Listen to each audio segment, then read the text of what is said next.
pregunta, no sé si para esta semana o para las siguientes. El retromundo, ¿a vosotros qué os impactó en la infancia? Que claro, es donde se gestan todos los amores y desamores, todas las filias y las fobias, todas las iluminaciones y desencuentros.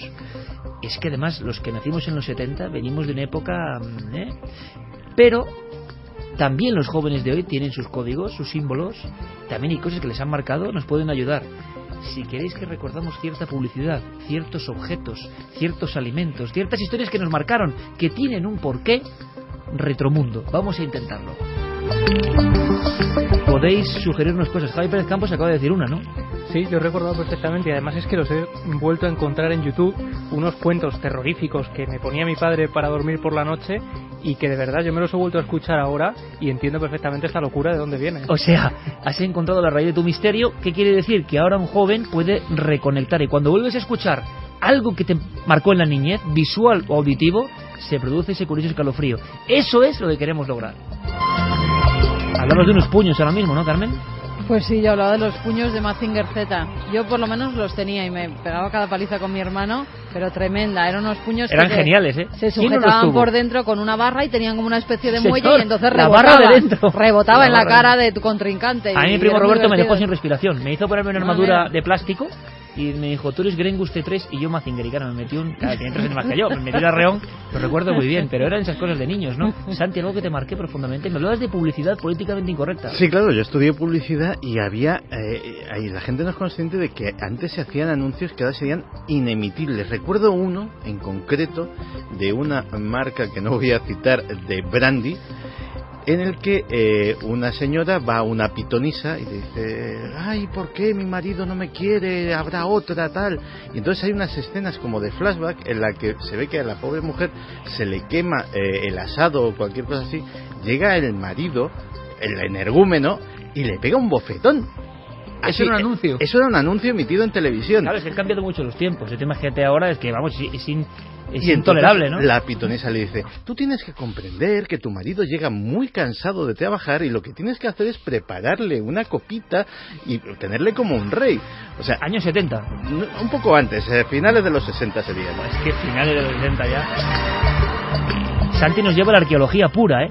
Imágenes que tienen, por cierto, muchos estudios sobre esto, una capacidad de seducción, de espanto o de quedarse en nuestra memoria que no deja de ser un misterio, ¿no? La percepción y ciertas etapas de nuestra vida. ¿Tú, Clara? Pues ahora que escuchando lo que decía Javi, me he acordado de unos tebeos, cómics. Tampoco es que fueran de esa época, pero mi padre los compraba para nosotras, pero en realidad para verlos él. Y un clásico también, ¿eh? Y era Mandrake el mago. Sí, señor. Que tenía un hermano gemelo Mandrake, que se había desfigurado la cara en un incendio y se había vuelto malo, y era la lucha del poder del bien y el mal. Que esa lucha, bien y mal, ha estado siempre en todas estas historias que nos han marcado. Curioso, ¿eh? Han salido aquí algunas cosas realmente curiosas. Bueno, pues el retromundo, sección sorpresas, surge y si no surge, no surge. Intentaré indagar, pero en lo profundo, con otra visión, en todo eso que nos marcó. Lo que yo quiero, milenio3@cabecer.com y Facebook y Twitter, Nave del Misterio, que nos digáis, seáis hijos de cualquier época, pero seáis amigos milenarios, porque queremos aprender más atrás y más adelante. ¿Qué nos ha marcado y por qué? ¿Por qué queréis recordarlo? ¿Por qué queréis sentir el escalofrío que decía Javi? ¿Os acordáis de las tapas de Yoplait que vendían un cassette de Félix Ruiz de la Fuente? En aquellos viejos cassettes, y ponías el cassette y daba igual la imagen, si daba igual, era cuando te contaba la noche con el leopardo merodeando cerca de la tienda de campaña, por ejemplo. Bueno, eso claro, con 6 años te deja asombrado, ¿no? Bueno, pues vuestros recuerdos, vamos a hacer algo bonito, vuestros recuerdos, y siempre con el marchamo, que va mucho más allá del misterio, o entra en los verdaderos misterios de Milenio 3. Ahora la luz. ¿Qué es la luz? La luz siempre está de fondo. Es tan complejo el tema, cuidado, a mí me ha parecido, he escuchado las dos partes, porque esta sección de Despierta tiene 2 partes, vamos a poner solo una. Yo me he quitado el sombrero, solo en el estudio, tengo que decirlo, ante lo que dice el maestro Enrique. No es fácil, es toda una historia que hay que vertebrar. ¿Por qué la luz es tan importante en muchos de los encuentros aparentemente más absurdos, pero también más profundos de la historia de la humanidad? Aquí vamos a ir detrás del símbolo. Enrique y Vicente, escuchadme atentamente, esta lección va en 2, hay que tomar nota.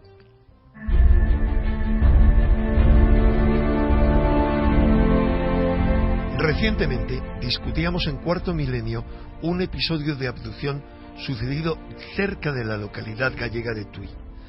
Como en miles de incidentes similares, el testigo se siente arrebatado por un haz de luz y conducido hacia una esfera luminosa.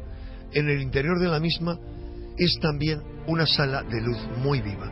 Lo interesante es que el testigo, Juan Ramón, me confesó que años después observó otras presencias anómalas sobre la iglesia situada frente a su casa. Comprobé entonces que ese es el convento donde Sor Lucía de Fátima pasó los 23 años más importantes de su vida, tuvo otras apariciones y le fue revelado el texto de los 3 secretos de Fátima que conocemos. Los paralelismos entre las apariciones de Fátima y el fenómeno ovni han sido ampliamente comentados.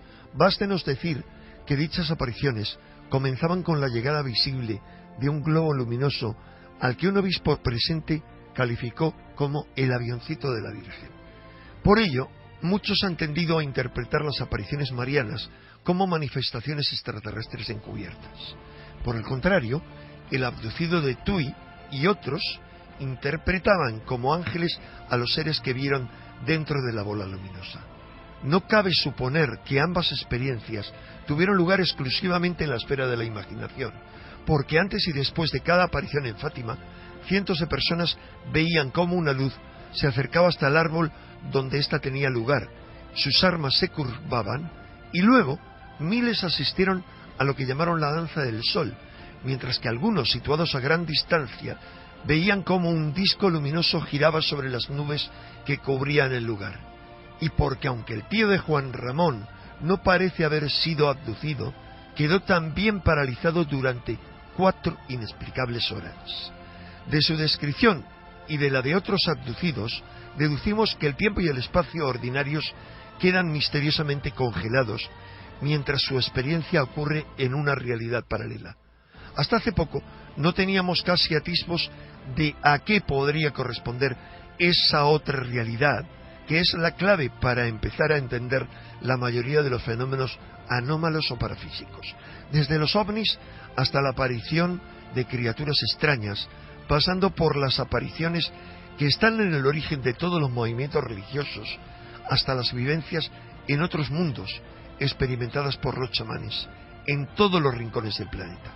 Hoy comenzamos a tener una idea sobre la naturaleza de esas otras realidades gracias a las incipientes investigaciones sobre universos paralelos, sobre estados modificados de conciencia y sobre la forma en que nuestra conciencia estructura, pinta e interpreta eso que llamamos la realidad cotidiana.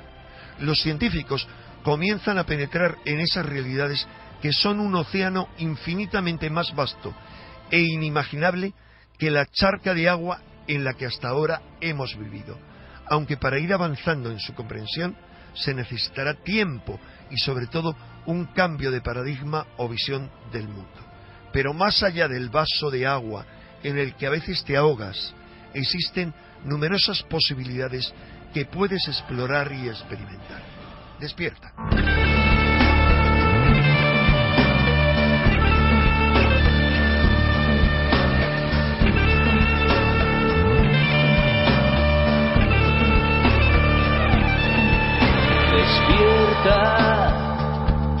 Todo ha cambiado. La semana que viene, Enrique, en continuación, hilando, seguirá viajando a esa luz indescriptible, inefable, que aparece en los encuentros cercanos con la muerte, en las experiencias místicas, en la visión de la realidad velada, en una realidad inimaginable y que parece que gobierna todo lo que nosotros sentimos y vemos, y que ha estado siempre ahí.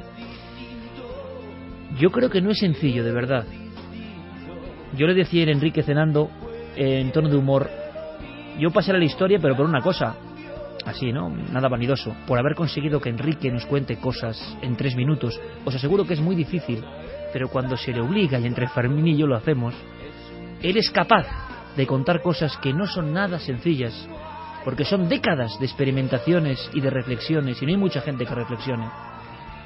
Y contarlo ordenado y comprensible, os aseguro que yo me siento muy orgulloso. Esto, si luego lo repasáis como si fuera una lección de un maestro, da auténticas claves. Las personas quieren claves rápidas, inmediatas, como lo que hacemos con la tablet. Ya, inmediato, rápido, fácil. No. El auténtico conocimiento ni es fácil, ni es rápido, ni es automático. Y Enrique sabe mucho de eso. Desde luego, podemos estar de acuerdo con muchas de sus cosas y no. Pero la estructura. No hay persona, estoy seguro, en España que más haya leído, lo digo claramente, de nuestros temas y todas sus imbricaciones en este país. Y él está también haciendo su esfuerzo de lograr, es un poco lo que tú sabes, amigo y maestro, como yo siempre le llamo, porque para mí lo es en muchas cosas. Expándelo, cuéntalo a los tuyos, a los oyentes. Cada uno luego extraerá su propia conclusión, estará de acuerdo o no, pero os aseguro que es un viaje que no es sencillo. No todo el mundo puede hacer ese viaje, porque no todo el mundo lleva toda la vida esforzándose, intentando comprender la realidad. La semana que viene, segunda parte. Ahora nos marchamos con otra historia, que tiene que ver también con esa luz diferente que también pueden tener los animales. ¿Por qué no? Estamos hilados con ellos, sabemos de su sensibilidad, pero la investigación va un paso más allá. Las historias como esta, vosotros las habéis escuchado más de una vez. No se acercaba para quedarse a mi lado, ni se sentaba en mi regazo. Tampoco se sentaba a mi lado en el coche. No estaba feliz conmigo. Además, me olfateaba el aliento y me tocaba el pecho. Estaba autoexplorándome frente al espejo. Entonces le miré a los ojos a Max y al instante supe que tenía algo grave y que era cáncer. Investigaciones, Javi, de última hora sobre nuestros más queridos amigos, que son muy interesantes. Sí, hemos escuchado a Maureen Barnes, una mujer que en el año 2012 se salva la vida gracias a la intervención de su pequeño amigo. Y hemos conocido otros casos a lo largo de los últimos meses, son decenas de ellos, mujeres como Joyce Conlan en Inglaterra, que su perro Ted le olfatea constantemente en el pecho, y entonces gracias a que ella interpreta ese gesto como algo extraño y poco habitual en el perro, va a hacerse unas pruebas, le detectan un cáncer y consigue salvar su vida también por una operación a tiempo.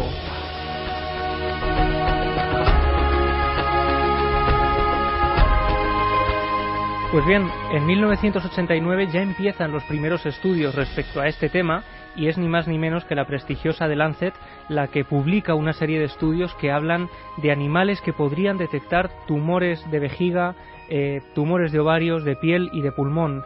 Y ellos teorizaban que la causa es que podrían oler unas sustancias que ellos llamaban basura metabólica, que provocaban precisamente esas células cancerígenas. Y así ha ido pasando el tiempo y se ha teorizado, por ejemplo, que los perros pueden detectar un embarazo. No se saben muy bien las causas, pero dicen que podría deberse a que podrían oler los cambios hormonales o de feromonas. Los cánceres de próstata, se habla de estudios que los animales los detectan con un 98% de exactitud. Y no solo eso, hay animales que también son capaces de predecir la muerte. Y hay casos como el del gatito Oscar, al que denominan en Rhode Island el ángel de la muerte, porque curiosamente él va visitando a los ancianos del geriátrico donde vive, y allá donde él se sienta, horas más tarde se produce la muerte de esa persona.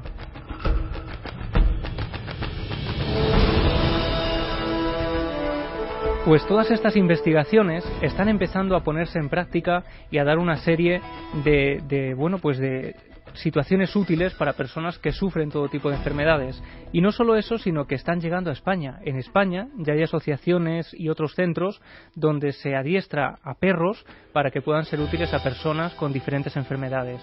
Por ejemplo, uno de ellos es el Centro Argus Dog en Barcelona, que es dirigido por Ingrid Ramón desde la Universidad Autónoma de Barcelona y que además colabora con el Hospital Clínic de Barcelona. Ella nos contaba que adiestraban a perros, por ejemplo, para detectar hipoglucemias, ataques epilépticos, narcolepsia, migrañas. Eso ya en la Universidad Española. Ya en la Universidad Española, y ya hay perros que lo hacen. Ya están incluso repartiéndose a algunas personas que necesitan asistencia de estos perros. Ellos hablan exactamente de asistencia médica para este tipo de personas. Y Ingrid, que ha sido, además, ha colaborado, por ejemplo, en el Cuerpo Policial de Estados Unidos formando perros para la detección de explosivos, pues está llevando ahora este experimento en España. Ella es experta en psicología y vamos a escuchar primero a Manuel Martín Loeches, relatándonos cuándo surgen estos experimentos. Se llevan utilizando ya bastante tiempo para detectar ciertas circunstancias patológicas, vamos a decirlo así, en la clínica, ¿no? Por ejemplo, hay personas que tienen diabetes y el perro es capaz de captar cuando hay alteraciones graves de la glucosa en su amo, en su propietario, y avisar y por lo tanto tomar las medidas oportunas. Hay gente que no puede salir a la calle sin estos perros. También incluso son capaces de detectar alteraciones neurológicas como por ejemplo el sueño sobrevenido, ¿no? Hay personas con narcolepsia que antes del ataque el perro ya es capaz de detectar que se va a sufrir ese ataque. Es decir, ellos captan por el olor que desprenden estas personas estas alteraciones médicas, y por lo tanto son por supuesto capaces de hacerlo. Los perros lo llevan haciendo ya a tiempo y lo hacen perfectamente. Y de esta forma la persona que está a punto de sufrir una crisis puede ponerse en un lugar seguro, puede incluso llamar a algún familiar o puede llevar a cabo cualquier medida de prevención. Actualmente, en este centro que comentamos, Argus Dog de Barcelona, se está trabajando en un proyecto para adiestrar a perros que detecten hipoglucemias en la diabetes. Vamos a escuchar a Ingrid Ramón, directora de este centro, hablándonos de cuándo surge el proyecto. Todo esto viene de perros que espontáneamente ya han comenzado a alertar, ¿no? Desde personas pues que tenían pues una pequeña peca muy rara y el perro estaba ahí insistentemente, ¿no? Como a lo mejor lamiéndola, chupándola y diciendo ya que hay algo raro. Entonces ahí la persona pues se fue a examinar y ostras, pues era algo dañino, ¿no? Era un cáncer. Y esto estamos hablando de perros sin entrenar, ¿no? Imagínate cuando ya tenemos todas las herramientas y nos podemos poner a entrenarlos. Agradecemos por supuesto a estas personas que una vez más, haciendo estudios científicos, no tienen ningún temor en contarlo y en analizar cuestiones que además siempre andan ahí un poco en el tabú, ¿no? Como marginales incluso dentro de las cuestiones universitarias. Sí, desde luego son ciertamente polémicos, pero ellos ya van respaldado por toda una serie de estudios. Aquí, por ejemplo, Ingrid nos contaba que los animales detectan estos problemas a través del olfato cuando tenemos cambios bioquímicos. Quizá, tiene su lógica, ¿no? Claro, ante una bajada de azúcar el perro podría detectar este problema y avisarnos. Pero claro, ¿cómo nos avisan los perros? Pues Ingrid nos lo cuenta. Hay veces que puede ser con un golpe en la nariz que le den en la pierna alertando, como diciendo, oye, que estás mal, que vas a tener una epilepsia. Entonces la persona ya se puede sentar, ponerse en un lugar donde no se pueda hacer daño, ¿no? A veces es ladrando, si lo que se tiene que alertar es a otros miembros de la familia.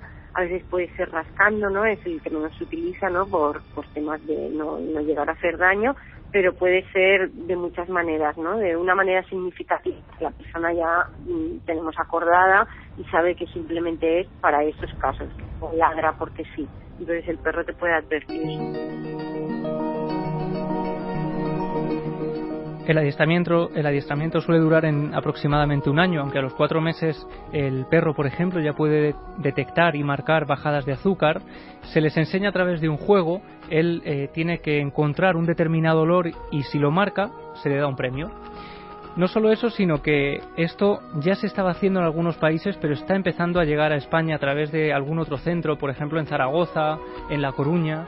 Ya se están repartiendo estas mascotas. El paciente más joven, que tiene ya uno de ellos, es un bebé de 2 años del que su perro se ha convertido en un amigo inseparable. El niño y el perro, amigos y ayudándose el uno al otro.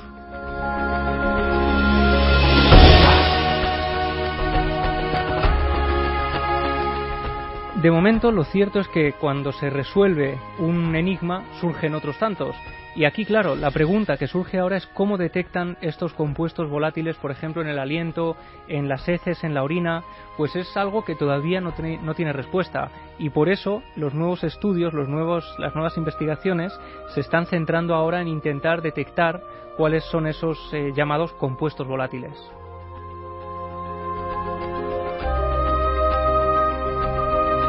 Pero claro, ¿y qué ocurre con todas estas personas a las que sus mascotas les han detectado un cáncer? ¿Hay estudios en España sobre esto? Pues Ingrid Ramón nos lo cuenta.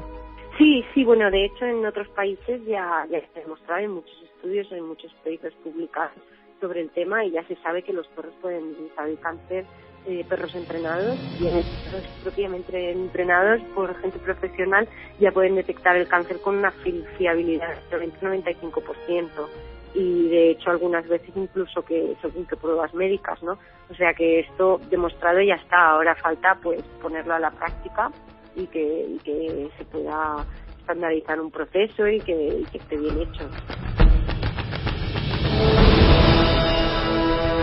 Y a este respecto, de los perros que puedan detectar el cáncer, hay ya a nivel mundial dos grandes investigaciones que se están llevando a cabo. Una en el Instituto Clínico Humanitas de Milán. El doctor Gianluigi Taverna ha llevado a cabo un experimento con 320 hombres que tenían cáncer de próstata y 357 que estaban sanos. Pues bien, los perros olfatearon diferentes muestras de orina y acabaron acertando con un 98% de efectividad. O sea, con una fiabilidad casi absoluta. Y no solo eso, sino que algunos de los pacientes que iban como personas, como muestras sanas, el perro determinó que estaban enfermas y cuando fueron a hacerse la prueba era cierto que tenían un cáncer de próstata. O sea, como la naturaleza, con una capacidad que a veces ni siquiera se puede intuir, ¿no? Se adelanta a las técnicas humanas que luego lo corroboran. Sí, y los otros estudios se están llevando a cabo en la Universidad de Pensilvania. Allí hay una perrita que se llama Tsunami porque dicen que es muy inquieta y ella olfatea el olor del cáncer de ovarios en un pañuelo con una efectividad del 90%. En su caso le colocan diferentes muestras en círculo, ella va olfateándolas y cuando detecta una positiva se sienta frente a ella. Así que finalmente la última pregunta es saber si llegará en un futuro próximo el momento en el que los perros estén en los hospitales y empecemos a ser atendidos por ellos. Pues Manuel Martín Loeches nos cuenta su opinión respecto a esto. Pues a mí no me extrañaría. Hombre, tiene el inconveniente, ¿no?, de que en un hospital introducir animales es difícilmente higiénico, ¿no?, digámoslo así, pero en ciertos sectores del hospital se podían realizar tratamientos, detecciones o, en fin, se podía utilizar el instinto olfativo de estos animales pues para procesos de diagnóstico o de evolución del tratamiento. ¿Por qué no? Son bastante eficaces y bueno, lo bueno que tienen es que no son invasivos, ¿no? No hay que inyectar al paciente ni hay que extraerle nada, ¿no? En ese sentido es bastante beneficioso. Javi, toda una autoridad en la materia del cerebro, de la psicología, de la neurociencia, nuestro querido amigo y miembro ya del equipo, ¿no?, habitual, Manuel Martín Loeches, toda una autoridad científica, bueno, pues diciendo quizás sea un abanico nuevo, ¿no?, dentro de un tiempo, pero lo que parecía un mito, como que los perros detectan el movimiento sísmico y demás, a mí me sorprende muchísimo la capacidad, ¿no?, ese olfato yo creo que tiene que ir todavía mucho más allá de lo que imaginamos. Lo hemos dicho en alguna ocasión, es como cuando la NASA tiene que hacer los guantes y tiene que basarse en el modelo de la salamandra, que al final resulta ser el más efectivo. Es como si con toda nuestra lucha, al final, las fórmulas maestras estuviesen en la propia naturaleza. Se han generado porque sí, la nariz del perro, con esos mini hexágonos que tiene, y resulta que hay ahí un laboratorio trabajando, y yo creo que no le prestamos la debida atención. Nos gusta mucho saber que se está investigando y poco a poco en la universidad, quizá un día os lo comentemos, porque hay muchos temas en la universidad que tienen que ver con los nuestros, con los misterios en general, con la detección extraña y con muchas cosas que se van abriendo paso poco a poco.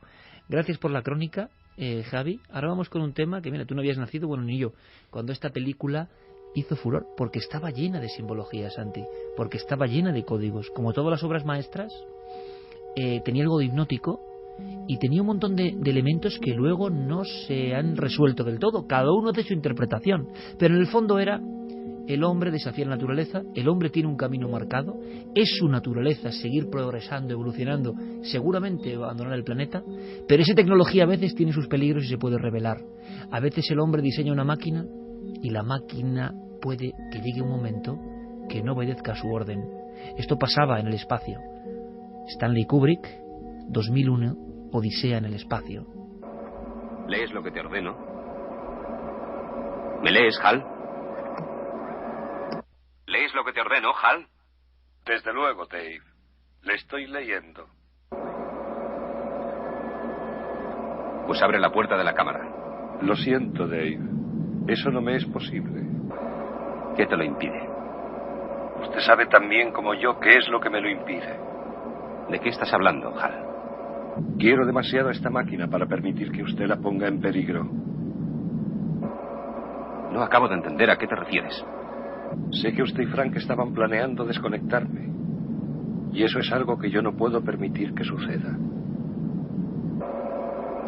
¿De dónde sacaste esa idea? Dave, aunque ustedes tomaron grandes precauciones en la cápsula para impedir que les oyera, pude ver el movimiento de sus labios. La máquina, fría y distante, se había vuelto, entre comillas, inteligente. Y el comentario de Santiago Camacho va sobre eso, en el sentido de que esto empieza a preocupar. Esto que era ficción a final de los 60 es una rotunda realidad hoy. Pues sí, de hecho es uno de los grandes sueños de la humanidad, como decía al principio del programa. La mayoría de las religiones dicen que Dios nos creó a su imagen y semejanza, dotados de inteligencia y libre albedrío. Y somos tan sumamente soberbios que pretendemos hacer exactamente lo mismo, crear un ser dotado de inteligencia y libre albedrío, equipararnos de alguna forma a Dios. Y eso también dicen las religiones, que no suele acabar bien. Pero no solo las religiones. Existe una organización científica conocida como que se llama el Instituto para el Futuro de la Vida. Es una organización que engloba a científicos de diferentes ramas de todo el mundo que se dedican a detectar elementos que puedan llevar a la extinción del ser humano y avisar de que esos peligros están en ciernes. Y acaban de publicar una carta, un manifiesto, advirtiendo de los riesgos de la inteligencia artificial.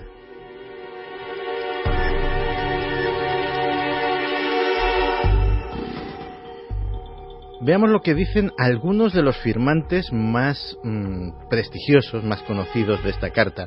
Por ejemplo, no necesita presentación, Stephen Hawking. Stephen Hawking está con su firma rubricando lo que dice ahí y se muestra irónico diciendo que la inteligencia artificial puede ser el último gran hito del ser humano. El último literalmente, después ya no va a haber ninguno más porque probablemente no haya seres humanos.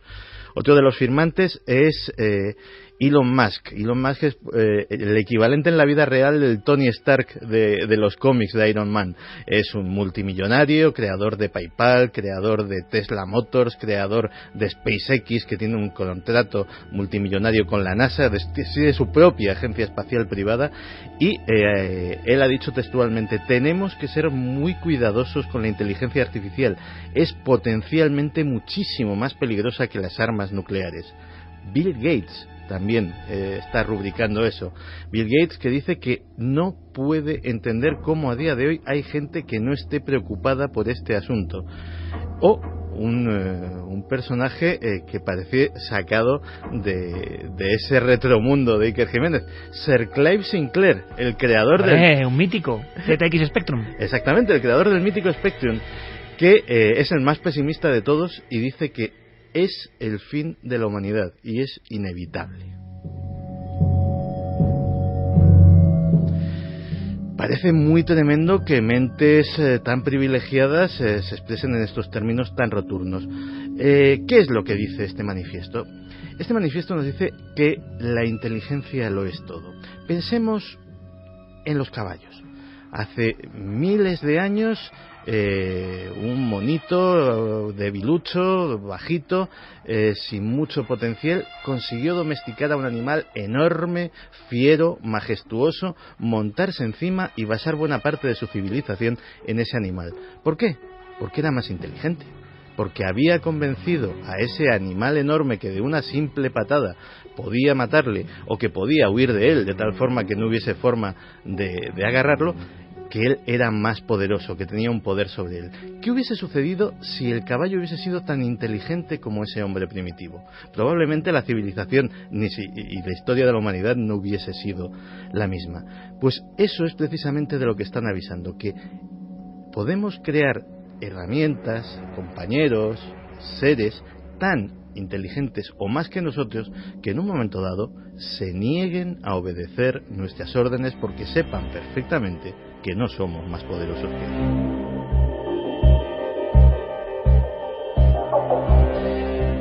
Lo primero que hay que aclarar es que aquí no se está hablando de la inteligencia artificial que ya hay en nuestros ordenadores o en nuestros teléfonos móviles o en muchos de nuestros electrodomésticos y aparatos que tenemos en casa. Eso es la inteligencia artificial, digámoslo así, normal. Hay una cosa que denominan los expertos la inteligencia artificial fuerte.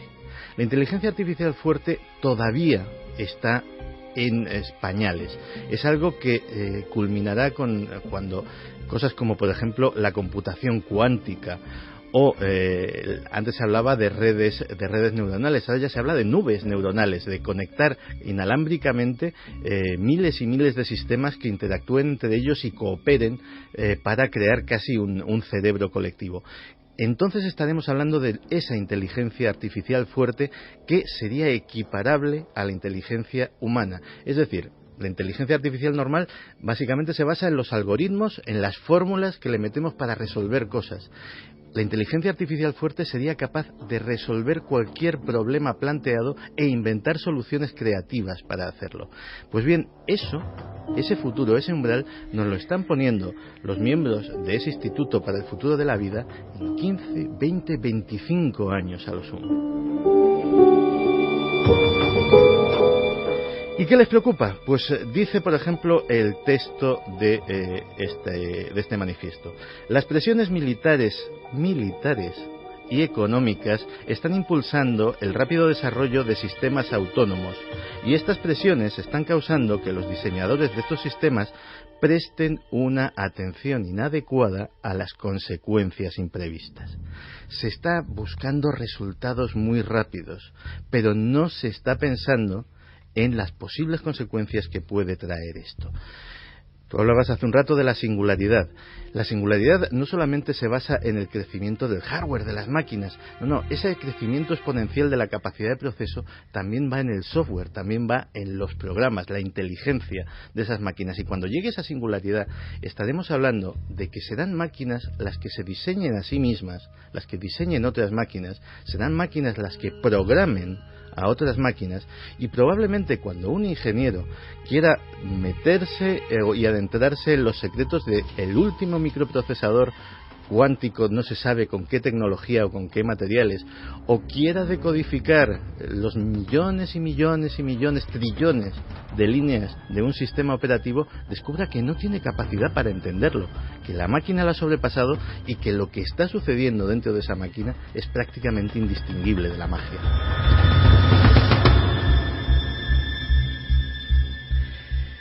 Pero todo eso, que puede parecer que estas mentes privilegiadas están exagerando o tal vez están preocupándose en demasía, ya está plasmado en un documento que se hizo público hace apenas 2 meses por el Ministerio de Defensa de los Estados Unidos.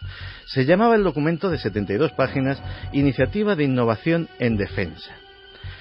Este documento básicamente planta los objetivos de la guerra del futuro para los Estados Unidos y evidentemente para Rusia, para China, para todas las grandes superpotencias, para un horizonte de dentro de 15 años. ¿Y qué es lo que se pretende? Pues entre las cosas que se dice un mayor uso de los sistemas y procesos altamente adaptables y flexibles, autónomos, que pueden proporcionar ventajas operativas significativas contra adversarios que se limitan a los planes humanos y a las velocidades humanas. Es decir, no solamente se trata de crear, y ahora explicaremos cómo, un ejército de robots guerreros por tierra, mar y aire, absolutamente autónomos, absolutamente sin nadie que los maneje, sino que el general que da las órdenes, que coordina los movimientos, también excede la capacidad humana y los hace reaccionar mucho más rápido de lo que haría cualquier general humano, porque también es una máquina.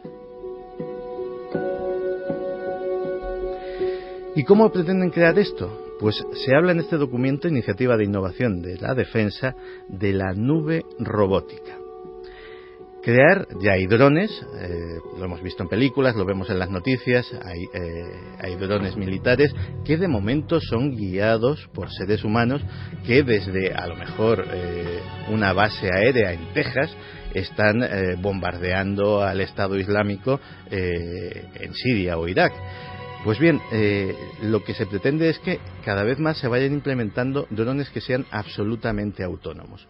Pero no que estén aislados, sino que ese dron está interconectado con todos los drones que haya operativos, no solamente en el aire, sino también soldaditos robóticos que en realidad no parecerían un ser humano, sino serían pequeños tanquecitos dotados de pequeños cohetes o ametralladoras, etcétera, etcétera, que se moverían con orugas. Es decir, no pensemos en Terminator, pero sí, pero igualmente letales. Estarían interconectados todos ellos formando una mente colmena que además estaría interconectada con los satélites de inteligencia, con los ordenadores del Pentágono, con los ordenadores de la NSA, donde obtendrían inteligencia de las redes sociales, del Big Data que se recauda en todo el mundo, etcétera, etcétera, y donde una gran inteligencia artificial utilizaría cada uno de esos drones autónomos como miles y miles de dedos que maneja a su antojo para cumplir un plan. Básicamente eso existe. A principios de esta temporada hablábamos de los bots que manejan la bolsa y que manejan las finanzas, que toman decisiones de millones y millones prácticamente sin que nadie los controle. Pues es aplicar todo eso a la guerra. Eso algún día puede salirse de nuestro control. Y a lo mejor resulta que un ordenador que recibe la orden de proteger la vida humana decide que la mejor manera de proteger la vida humana es a lo mejor coger a todos los seres humanos y meterlos a cada uno en una celda aislada, porque así no se van a poder hacer daño entre ellos. Con lo cual la profecía de Hal, que desoye las órdenes humanas, 1968 si no me equivoco, se está cumpliendo a otros niveles, con una tecnología inalcanzable, y yo creo que es muy bueno el símil del ingeniero que ya no entiende nada. Han dejado a las máquinas hacerlo todo porque lo hacen mejor, más preciso, pero el ser humano entonces, ¿qué papel juega? Este tema, en la inteligencia artificial, seguro que es un bucle que tenemos que tocar, es un visado para el futuro, y tenemos que tocar, Santi, porque nos va mucho en juego. Seguramente hay una salida positiva, pero también está esta tiniebla, ¿no? Llegaba una noticia, ha hablado Clara de la Ouija, de lo que puede suceder en una casa donde se empieza a experimentar con la Ouija, y había una noticia que se filtra como teletipos, que será olvidada, pero que rescatamos porque tiene un elemento que tampoco es habitual. Lo hemos escuchado en leyendas, ¿no? Pero esta historia nos demuestra que a veces las leyendas se convierten en noticia, aunque con esa rapidez del mundo tecnológico lo olvidemos en las 48 horas o menos. Además, esta historia tiene un inicio sórdido y dramático. Esta familia, al parecer, toda ella no está muy bien, tiene problemas. Ocurre todo en Consett, en el condado de Durham, en el Reino Unido. Antes de Navidades, Paul Carroll, que es el nuevo marido de Margaret, que es quien después veremos que sufre los acontecimientos. Al parecer, entre ellos era normal hacer ouijas. Quedaban por la noche en el salón y se ponían a hacer ouijas y a preguntar sobre los familiares muertos. En una de esas ouijas creen que su perro es poseído por un ente maligno. O sea que muy bien no estaban. Pues parece ser que no. El perro o perrita se llamaba Molly. Este hombre, ni corto ni perezoso, como cree que está poseído por un espíritu maligno, coge, lo ahoga en la bañera y después de ahogarlo, pues lo corta en trocitos. Y no contento con eso, pues el pobre perro desmembrado lo tira por el váter, hasta tal punto que se queda atascado ese váter y tienen que llamar a unos fontaneros, y son los fontaneros los que dan la voz de alarma a la policía, que se persona en la vivienda y arresta a este hombre. Y por un suceso de ese tipo que me ha recordado el crimen del capitán Sánchez, un crimen célebre en Madrid que se descubre porque hay un cadáver descuartizado que bloquea unas tuberías, una historia tremenda que contó ya en La huella del crimen Pedro Costa. Ahí se deshace la madeja y se empieza a entender una historia de terror de fondo, ¿no? Sí, porque la historia sigue. Este hombre ya está fuera de la vivienda, se tiene que enfrentar incluso a penas de cárcel. Ahora próximamente va a salir el juicio, y quedan en la casa la mujer y la hijastra, que no tienen otra cosa que hacer que intentar contactar con su mascota muerta a través de la Ouija. Lo intentan una de las noches y creen que un espíritu maligno les ha hecho una profecía diciendo que en pocas horas las dos van a fallecer.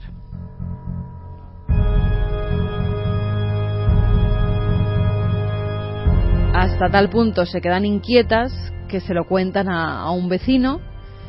El vecino las intenta tranquilizar y ellas dicen pues que la Ouija seguro que les ha dado la fecha de su muerte.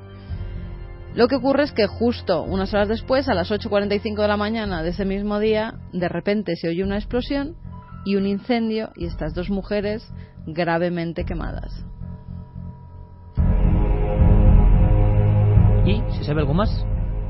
Se está investigando el incendio porque no se sabe si puede ser provocado. Incluso en el hospital han puesto vigilancia policial por si estas mujeres parece que salen adelante y tienen que ser enjuiciadas porque creen que el incendio pudo ser provocado. Con lo cual está en medio la Ouija, pero hay una situación familiar un tanto... En medio la Ouija como bomba de relojería que une inconscientes de las personas. Lo que es increíble es, claro, nació como un juego de juguetería. Y que todavía, no sé si hoy, pero sigue habiendo modelos de juguetería y en algunos lugares nos hemos encontrado con el espanto de que sigue vendiendo como juguete, ¿no? Bueno, no solo eso, sino que hace unas semanas Google sacó a la luz un estudio que en base a las búsquedas que se habían realizado elaboraba el top 10 de los juguetes de estas navidades y la Ouija era el número 5. No aprendemos, ¿eh? Mira que siempre que hablamos de Ouija, yo creo que siempre se hace desde los medios, incluso especializados como este, en términos negativos. Siempre. Bueno, pues debe haber algo muy poderoso ahí que atrae, como te puede atraer a alguna gente una droga o el alcohol, a hacer el idiota en marcha atrás en la autopista o cosas de ese tipo, o sea, al límite. Oye, vamos a probarlo. Pero si llevamos años toda la vida diciendo que esto luego trae consecuencias que no son nada beneficiosas, bueno, pues da igual. Hay algo más poderoso que hace que la gente, quizá esta misma noche, se esté juntando con la ilusión de que creen que invocan a los muertos. Desde luego, es tan extrahumano casi, tan inefable, tan inalcanzable como los robots, ¿no? El problema del más allá, que sería demasiado fácil, una tabla y un vasito. ¿Qué ocurre? Que lo que sí parece que sabemos es que, bien sea por conexión con la mente, por las energías que se descargan, por los traumas inconscientes, por lo que ustedes quieran o vosotros queráis, cuando se hace Ouija, a veces después las consecuencias son muy negativas. Pero como hemos hablado mucho de Ouija, del caso embajadores y demás, vamos a romper. Oye, a ver si hay algún... No me da tiempo a hacer hoy la sección, pero a ver si hay alguna recomendación, ¿no? Yo me quiero divertir un poco. Divertir y de verdad, y... Es que es un experimento, no os lo voy a negar. Pero vale de todo. De todo. De todo. Porque la gente se está centrando en el misterio. También misterio, y no, de todo. Hombre, yo quiero hablar primero de un innovador, del Mazinger Z, digo, rojo de Sanchís. Si alguien lo recuerda, claro, qué bonito es ahora, tú pulsas Mazinger Z y está todo ahí. Dices, escuché o leí en una gran publicación que es Hot Down, creo que es, que tiene muy buenas entrevistas, a Balagueró, que decía que ahora casi nada tiene valor. Era muy curioso, ¿no? Tú con un clic lo tienes. Por tanto, ese afán de... Yo me acuerdo cuando íbamos a la librería, ¿no? Cuando te llegaba una revista inencontrable, cuando el libro ahora no tiene tanto valor, yo ahí no sé, discrepo, pero porque lo tienes en un clic, con teclear tú tienes ese contenido, no igual. Pero esto nos va a servir, porque mi idea es, a ver si a través de la radio podemos generar el escalofrío. Ya veréis, el escalofrío de la nostalgia es muy interesante porque conecta con lo que fuimos, con lo que creímos ser y con la sensación de iconos que han sido importantes. Yo creo que el sonido es especial, la radio es especialmente porosa para trasladar esos mensajes, ¿no? Mira, por ejemplo, tenemos por ahí un documento que no voy, yo lo repetiré, pero ponme esto, Fermín, ponme este momento, sí, que se vivía en el año 78, esto va para Guillermo León, en el año 78 todos los niños de España nos quedábamos con los ojos como si fueran de cristal. Estábamos viendo algo que nunca antes habíamos ni imaginado. Los niños de hoy no darán importancia. Para nosotros fue un sonido que ahora muchos cuando lo escuchen a través de la radio, yo os digo que sienten un escalofrío en el corazón.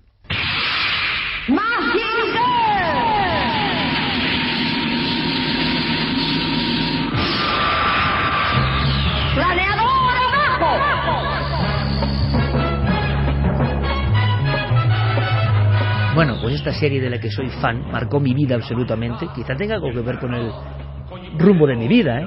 Hay mucha gente que ha estudiado las figuras de Mazinger, lo sabe muy bien Guillermo. Hay estudios sobre los iconos, el miedo, por qué nos impactó tanto en España que no estamos acostumbrados y de repente nos encontramos ese día de julio del 78 con una calavera gigante que tenía unos cuernos y unos pulmones rojos invadiendo una ciudad.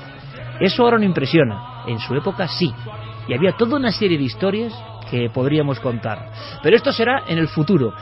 Pero muchos de mi edad, muchos Santi, ¿verdad?, se han sentido a las 3:30 de la tarde del sábado cuando eran niños delante de la tele, de la única televisión. ¿Y recomiendan cosas? Pues sí, recomiendan cómic de Creepy, nos dice Creepy, Rubén sí, señor. Núñez. ¿Os acordáis? Gaby nos dice la serie Expediente X o muy moderno. finales de los 70 o inicios de los 80 la serie de Proyecto UFO. Sí, señor, Proyecto UFO, mítica total. Tú no te acuerdas, Baja, no habías nacido. Impresionante, 2 agentes investigan el tema OVNI. Ángel Burgos, cuando empezaba el Doctor Who en los 80 con aquella música e imágenes. Hoy yo no me acuerdo. Fan absoluto. La aldea del Arce, la mítica. Mítica. Podría cantar la canción ahora mismo, ¿eh? Jorge Gómez nos dice el Dice, no, payaso canta. de Pennywise. María José Pulido, la imagen de V y la señora que se traga una rata grabada a fuego. ¿Quién no se acuerda? Con Donovan, tío. Yunai dice que las películas de Poltergeist y Encuentros en la tercera fase, Viernes 13. Pablo Galán, una peli de Tintín, Las 7 bolas de cristal, donde una momia inca llamada Rascarpac maldecía a sus descubridores. Y el Tintín entrando en China en los fumaderos de opio. Tintín, todo un personaje también lleno de códigos, ¿eh? Parece que no, es un poco Principito periodista en El Loto Azul. Iván Sanemeterio, el horrible muñeco de la serie Pesadillas. Pero vale todo, ojo, vale todo. Hay muchos más, pero vamos con las bendiciones, que hay bastantes, perfecto. ¿vale? Venga, Pedro Ramos nos dice, querido Iker, Carmen y resto del equipo, me llamo Pedro y este pasado día 23 de enero nació nuestro hijo Enda. Ahora no puedo dejar de contemplar a mi pequeño sin dejar de asombrarme ante el milagro de la vida y en cómo en algo más de 2 semanas este hombrecito tan pequeño se ha convertido en mi mejor amigo y nos ha robado el corazón. Ahora su mamá Ada y yo tenemos la labor de que Enda se convierta en un hombre de bien que sepa diferenciar el bien del mal, de lo justo de lo injusto, en resumen, que sea un buen tipo. Para eso os pedimos que le enviéis algo de esa buena energía que todos vosotros desprendéis. Que sea un buen tipo. Qué misión, no hay más hermosa y quizá tampoco la hay más difícil en los tiempos que corren. Nos escriben también para que mandemos, si es posible, vuestra bendición para su hijo Óscar, que nació en la víspera de Nochebuena, al mismo tiempo que me operaban de una fractura en la pierna. Este pequeño milagro ya se ha convertido en la alegría de mis días y en una inagotable fuente de sorpresas y enseñanzas. Ya no concibo mi vida sin él, nos decía Alberto. Se ha producido la transformación, bendiciones milenarias con toda la luz, como decía Enrique. Marimar Godoy, 23 de enero, nacieron nuestros mellizos Lucía y Alonso. Me gusta darme a nacimientos, me encanta. Se adelantaron un mes, por eso están ingresados, aunque se encuentran genial y poco a poco van engordando y esperemos que salgan prontito para seguir escuchando Milenio 3 los 4 juntos. Para ellos pedimos bendiciones. Un abrazo a todo el equipo. Pues ahí van de Foro Musical, de parte de todo este equipo. Álvaro Rejas, que nos dice que el pasado día 2 de febrero nació Gonzalo en el Hospital Materno Infantil de Badajoz, con lo que se sumará... Hombre, donde la dama oscura, ¿no? Oh, pues sí, un oyente más a la nave del misterio, de la que su padre es fiel oyente desde que empezasteis el programa cuando comenzó bien de madrugada y aún no existía horario fijo. De 3 a 4. Os agradecería que le mandaseis vuestras bendiciones milenarias a esta nueva personita que cumple 5 días de vida. También a la mamá Ángela, 5 días. Toda una campeona y a la que conocer y poder compartir con ella experiencias de vivir es lo mejor que me ha pasado. Y al hermano mayor de Gonzalo, Guzmán, que cumplirá 4 añitos el próximo día 15. Dice a la mamá que es toda una campeona, claro, porque el concepto de la mamá, cuando uno sabe lo que es dar a luz y todo lo que ocurre, también cambia, ¿eh? Un día hay que hablar de la conspiración. Yo no entiendo cómo a veces la mujer sigue aguantando ciertos roles cuando es mucho más fuerte en general que el hombre, y quizá por eso hubo una conspiración en la antigüedad. Es un bonito tema, porque el poder de la diosa es muy potente, pero 5 días de vida, qué maravilla, qué bonito, ¿no? Saltar chispas como toques el poder de la diosa. Sí, totalmente cohibido y también con su propia ayuda, pero bueno, es otro tema. Juanjo de Valencia dice: este miércoles 14 de enero a las 12 del mediodía ha nacido nuestro pequeñín de 4,5 kilos. Madre mía, ha venido rellenito. Sí, Juan va José para el levantador de piedra. Este nacimiento nos llena a mi mujer y a mí de alegría y de mucha luz que recogemos semana a semana de vuestros programas de radio y televisión, de los que nos empapamos para así trasladar más adelante a nuestro pequeñín esta inquietud por aprender, por fascinarse ante el misterio y sobre todo por no quedarse con la versión oficial de las cosas. Por ello nos piden las bendiciones milenarias. Pues ahí van, claro que sí. Javi Pérez Campos pesó 9 kilos al nacer. Salían los anuncios de la prensa de Ciudad Real. Todo un Sansón, el Sansón. El Diario Lanza. El Diario Lanza publicó un Sansón en Ciudad Real. Nos dice Elena Gracia también que hoy se ha ido su abuelita, su Lala, en el último viaje ya era una persona de 92 años, pero que bueno, seguro que está ahí arriba. Seguro, y seguro que ha también... vivido feliz y orgullosa. La vida y la muerte, bueno, pues es un mismo ciclo. Yo estaba pensando ahora, con las bendiciones, que nos alegra mucho dar buena nueva, ¿no? Que es el único interés. ¿Sabéis el qué? Hablando de Retromundo, dentro de 20 años, si alguien le ponen esta música, la que está sonando ahora, también sentirá ese flash, ¿no? Fue importante para su vida. Pues de eso vamos. A lo largo de toda la semana podéis mandarnos, vuestras conexiones. Nos gustaría reconectar con aquella serie, con aquel objeto, con aquel anuncio, con aquella historia, y lo intentaremos hacer. Ha sido un placer, Noel, gracias, Fermín, gracias, Santi, gracias, hasta mañana. Hasta mañana. Mañana Clara TV en la tele. Hasta mañana. Adiós, Javi, hasta mañana. Un abrazo. Y mañana contamos muchas cosas. Muchísimas. Un poquito más tarde, más allá de las 11:30, 12 menos cuarto, pero va a merecer mucho la pena. Venga, Feliz semana. Nos vemos mañana, besos. Feliz semana para todos, amigos. Ahora las noticias. Para nosotros siempre, después de tantos años, sigue siendo un placer tener este rollo, hay que decirlo, con todos vosotros. Feliz semana, amigos. El testigo se siente arrebatado por un haz de luz y conducido hacia una esfera luminosa. En el interior de la misma es también una sala de luz muy viva. Lo interesante es que el testigo, Juan Ramón, me confesó que años después observó otras presencias anómalas sobre la iglesia situada frente a su casa.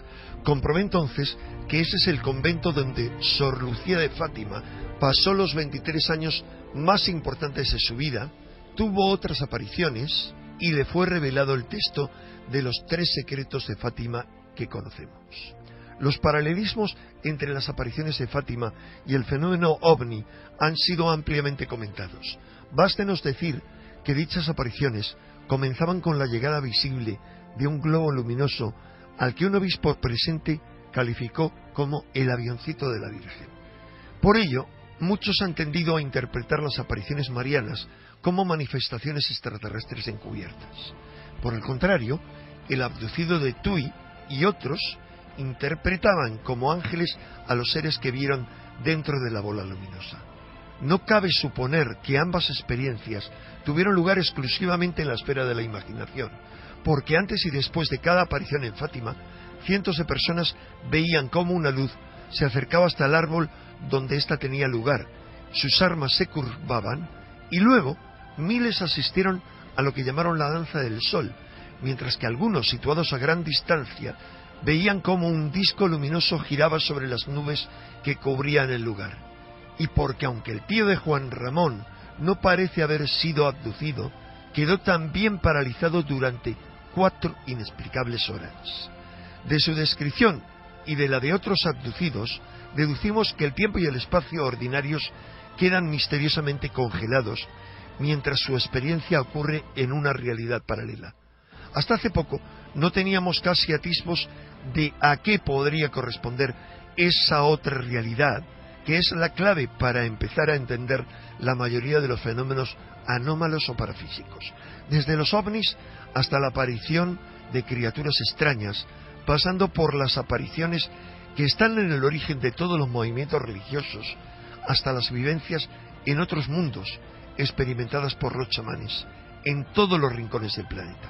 Santi nos lleva a la arqueología pura, ¿eh? Imágenes que tienen, por cierto, muchos estudios sobre esto, una capacidad de seducción, de espanto, o de quedarse en nuestra memoria, que no deja de ser un misterio, ¿no? La percepción y ciertas etapas de nuestra vida. ¿Tú, Clara? Pues ahora que escuchando lo que decía Javi, me he acordado de unos tebeos, cómics. Tampoco es que fueran de esa época, pero mi padre los compraba para nosotras, pero en realidad para verlos él.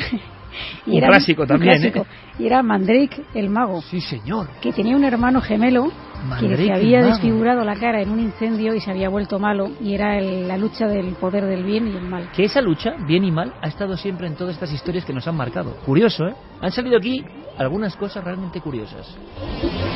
Bueno, pues el Retromundo, sección sorpresas, surge y si no surge, no surge. Intentaré indagar, pero en lo profundo, con otra visión, en todo eso que nos marcó. Lo que yo quiero, milenio3@cabecer.com y Facebook y Twitter, Nave del Misterio, que nos digáis, seáis hijos de cualquier época, pero seáis amigos milenarios, porque queremos aprender más atrás y más adelante. ¿Qué nos ha marcado y por qué? ¿Por qué queréis recordarlo? ¿Por qué queréis sentir el escalofrío que decía Javi?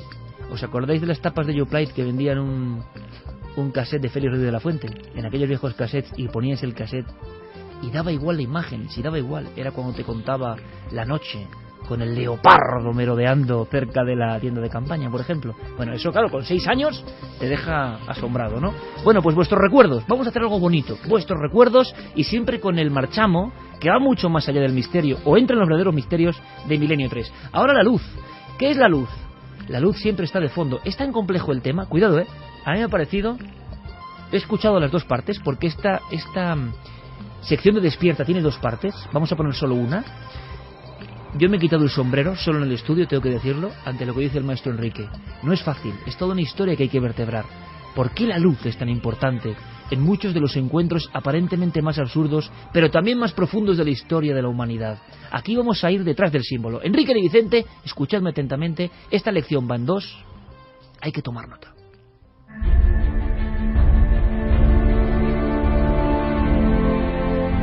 Recientemente discutíamos en Cuarto Milenio un episodio de abducción sucedido cerca de la localidad gallega de Tui.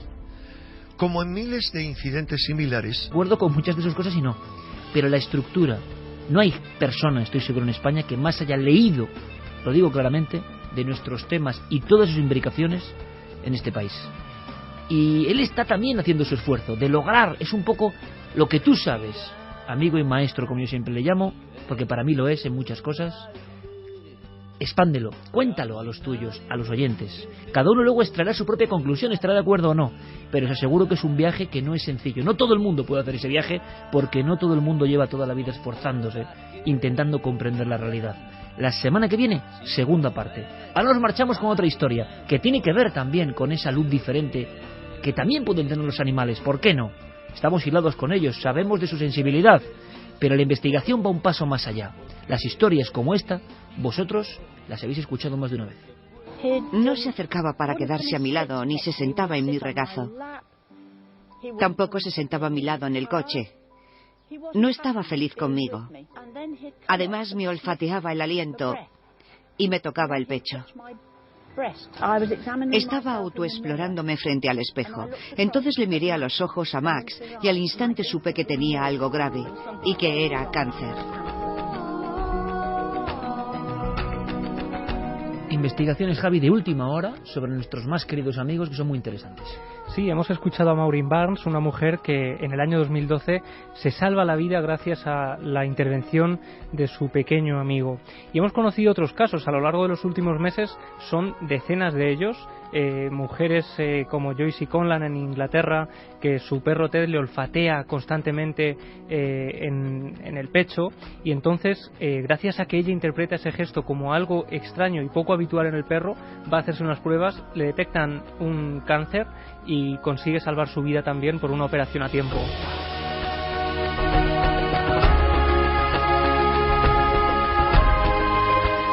Pues bien, en 1989 ya empiezan los primeros estudios respecto a este tema, y es ni más ni menos que la prestigiosa The Lancet la que publica una serie de estudios que hablan de animales que podrían detectar tumores de vejiga, tumores de ovarios, de piel y de pulmón.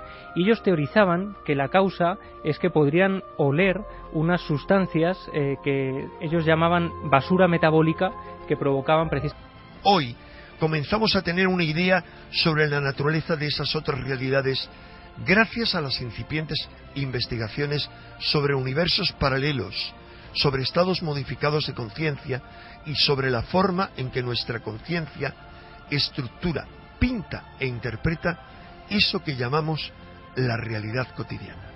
Los científicos comienzan a penetrar en esas realidades que son un océano infinitamente más vasto e inimaginable que la charca de agua en la que hasta ahora hemos vivido, aunque para ir avanzando en su comprensión se necesitará tiempo y sobre todo un cambio de paradigma o visión del mundo.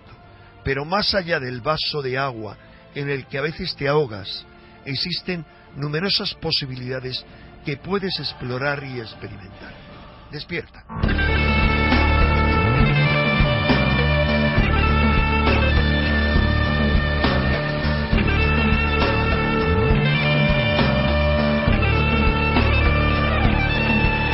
Despierta, todo ha cambiado. la semana que viene Enrique, en continuación, hilando, seguirá viajando a esa luz indescriptible, inefable, que aparece en los encuentros cercanos con la muerte, en las experiencias místicas, en la visión de la realidad velada, en una realidad inimaginable y que parece que gobierna todo lo que nosotros sentimos y vemos, y que ha estado siempre ahí. Yo creo que no es sencillo, de verdad. Yo le decía a Enrique cenando, en tono de humor, yo pasé a la historia, pero por una cosa, así, ¿no? Nada vanidoso, por haber conseguido que Enrique nos cuente cosas en 3 minutos. Os aseguro que es muy difícil, pero cuando se le obliga, y entre Fermín y yo lo hacemos, él es capaz de contar cosas que no son nada sencillas, porque son décadas de experimentaciones y de reflexiones, y no hay mucha gente que reflexione. Y contarlo ordenado y comprensible, os aseguro que yo me siento muy orgulloso. Esto, si luego lo repasáis como si fuera una lección de un maestro, da auténticas claves. Las personas quieren claves rápidas, inmediatas, como lo que hacemos con la tablet. Ya, inmediato, rápido, fácil. No. El auténtico conocimiento ni es fácil, ni es rápido, ni es automático. Y Enrique sabe mucho de eso. Desde luego, podemos estar de acuerdo. Una pregunta, no sé si para esta semana o para las siguientes. El retromundo, ¿a vosotros qué os impactó en la infancia? Que claro, es donde se gestan todos los amores y desamores, todas las filias y las fobias, todas las iluminaciones y desencuentros. Es que además los que nacimos en los 70 venimos de una época... Pero también los jóvenes de hoy tienen sus códigos, sus símbolos, también hay cosas que les han marcado, nos pueden ayudar.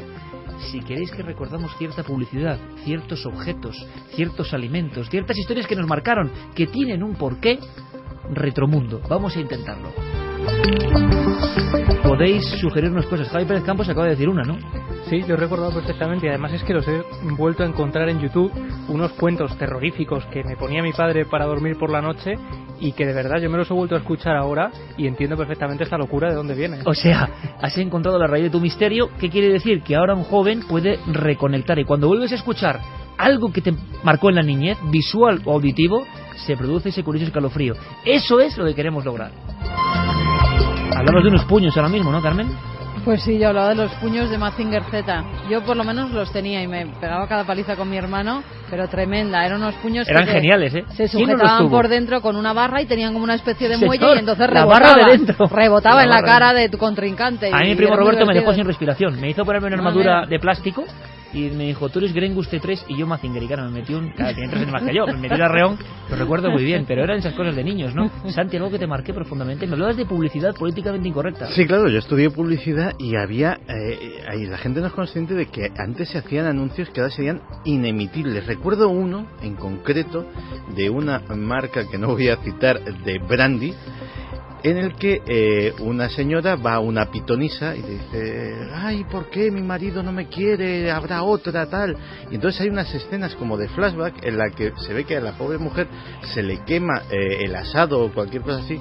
Llega el marido, el energúmeno, y le pega un bofetón.